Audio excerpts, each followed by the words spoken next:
Banks are trying to kill crypto. Is it for your benefit? Of course not. They want to kill it so then they can recreate it to suit them, so they can control it. What they're trying to do is take away choice. Now, what I'm talking about is the Clarity Act. So the Clarity Act is being debated in the Congress in the United States.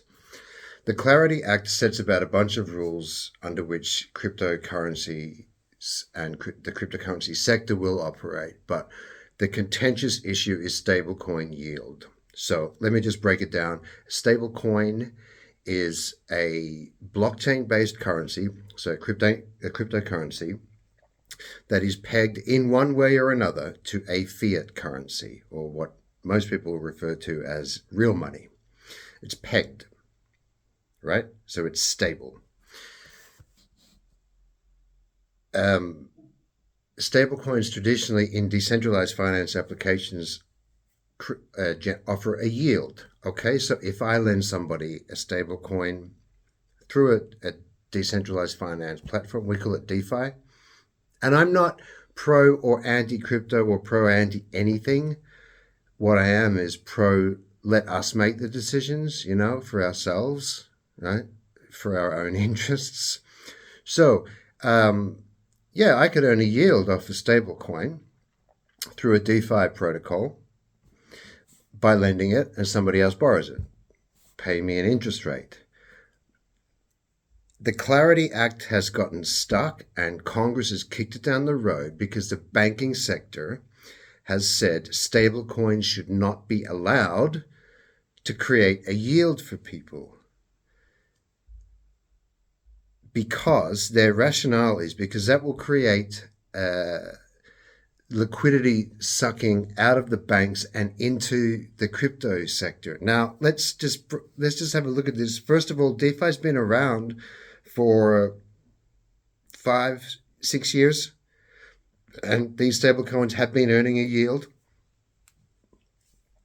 So already there's been liquidity gone from the traditional banking sector. Second of all, it is absolutely none of the bank's business what gets to earn a yield. If I want to, for example, how ridiculous this is. If I want to lend somebody 10 cabbages, right, at a 10% interest rate. So at the end of the year, they're going to give me 11 cabbages back. That's my business. That's my business, and the guy who wants a cabbages is his business. It's not for a bank to come in and say, you shouldn't be allowed to do that. That's how ridiculous this is.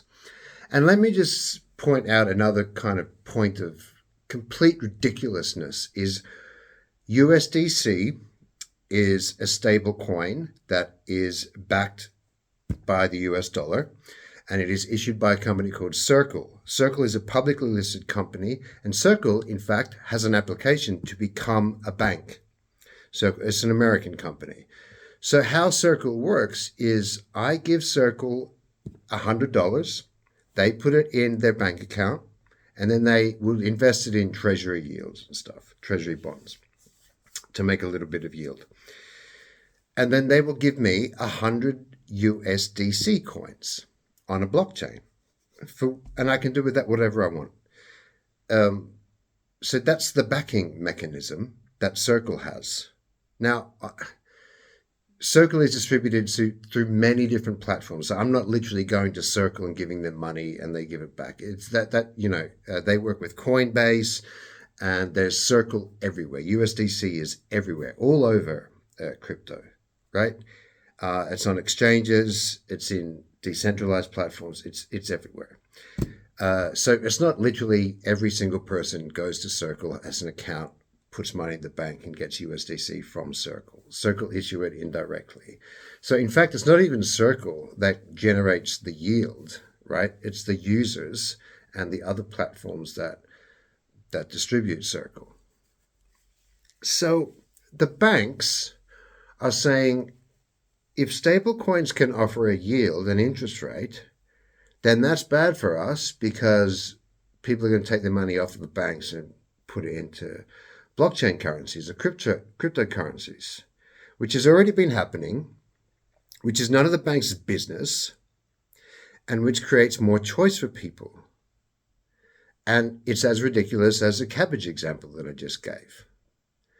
Now, banks have so much power in terms of lobbying. They're lobbying Congress to create these problems.